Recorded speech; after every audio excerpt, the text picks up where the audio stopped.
So you will know, over the last few years, governments in different parts of the world have started introducing laws that require users to verify their identity before accessing certain content online.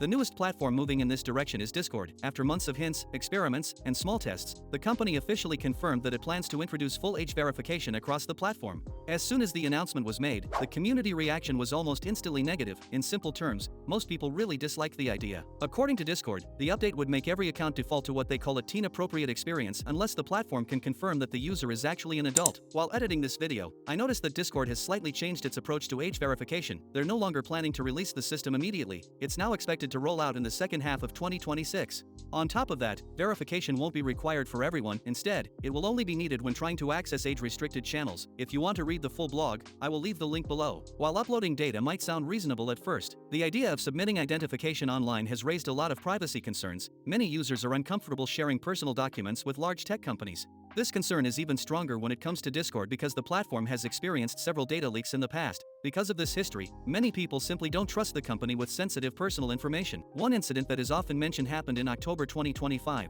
when reports suggested that more than 70,000 government ID records were exposed. At the time, the story became a major talking point in discussions about online verification systems, and since then a lot of people have remained cautious about giving Discord their personal documents. Along with several other controversial updates the platform has introduced recently, this situation has pushed some users to start searching for alternatives.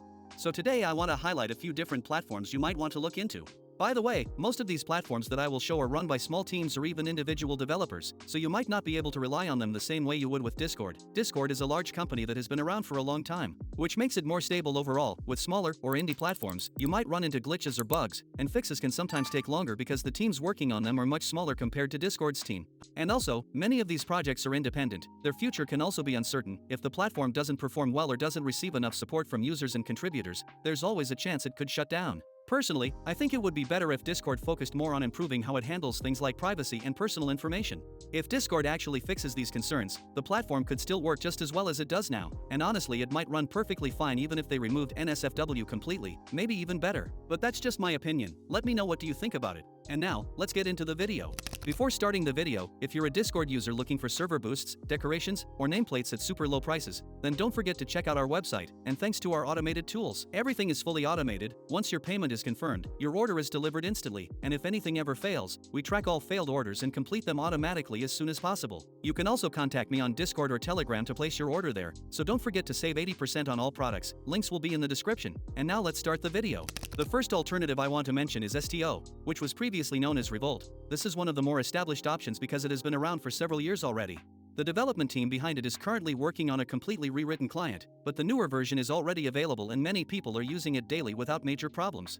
One of the first things you will probably notice is the interface. STO follows an Android-style material you design which gives it a clean modern appearance. It also includes a large number of customization settings, something many users feel Discord still lacks. It is a very convenient feature and honestly it would be great to see more platforms adopt something similar. Creating servers on STO is also quite flexible. When making channels you can use proper capitalization, include spaces in names, and even assign custom icons to channels. However, one thing to remember is that screen sharing is not fully available yet. The developers are currently working on it, but for now voice chat is the main communication option. The next platform I want to talk about is one of my personal favorites called Fluxr. In my opinion, Fluxr is one of the most promising Discord alternatives available right now. Its interface feels like a cleaner and more modern version of the classic Discord layout, which makes it easy to learn for new users. Even though the platform is still relatively new, it already includes many of the core features people expect from a community platform such as text channels, voice chat, video calls, screen sharing, private messages, and permission management. You can call it Discord's brother, because its interface and features are mostly the same and related. The client is available on multiple operating systems including Windows, macOS, and Linux, and for Linux users there are several installation formats such as AppImage, Debian packages, and RPM packages, while mobile apps for iOS and Android are reportedly still being worked on. Users who want extra features can subscribe to a premium plan called Plutonium which costs about $4.99 per month. It is basically Fluxr's version of Nitro, but it offers many similar features at a lower price.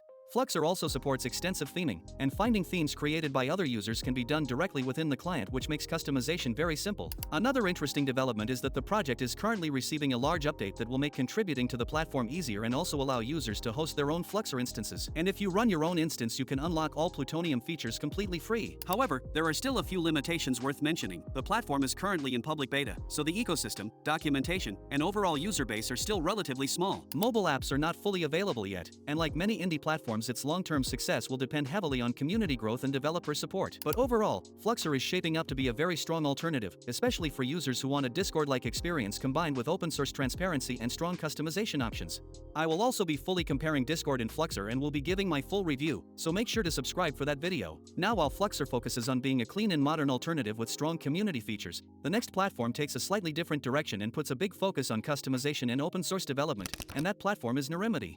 Nerimity is a modern chat platform that focuses heavily on customization and community features, and one thing that makes it stand out right away is that it's fully open source, meaning anyone can view the code, contribute to the project. The platform also supports video calls and screen sharing, and interestingly, voice calls can be started from almost any channel, which makes communication very flexible. Customization is another strong point here. Users can upload custom emojis and animated emojis, similar to how Discord handles them, and these can be used across servers. You can even assign custom emojis directly to channels, which helps channels stand out visually and gives servers a bit more personality. In terms of general features, Nerimity supports things like custom roles, permission management, private messages, and screen sharing, so most communities will already find the core tools they need. Profile customization is also quite familiar if you've used Discord before. Users can edit their profiles, set activity statuses, and add custom status messages to show what they're doing or share a quick update. Another advantage is that the platform has a lightweight and minimal interface, which makes it fast and easy to navigate even on lower-end devices. There is also an Android app available, and the web version works well as a progressive web app on mobile devices. Another important thing to know is that the platform has a strict policy against NSFW content, meaning adult content is not allowed anywhere on the platform, and I think it's actually a very good thing. Since Nerimity is a small indie project maintained by a relatively small team, development can sometimes move slower compared to larger platforms. Alright, so these were a few alternatives to Discord that you can try, and I hope the video would be helpful for you. So thank you for watching, and peace out.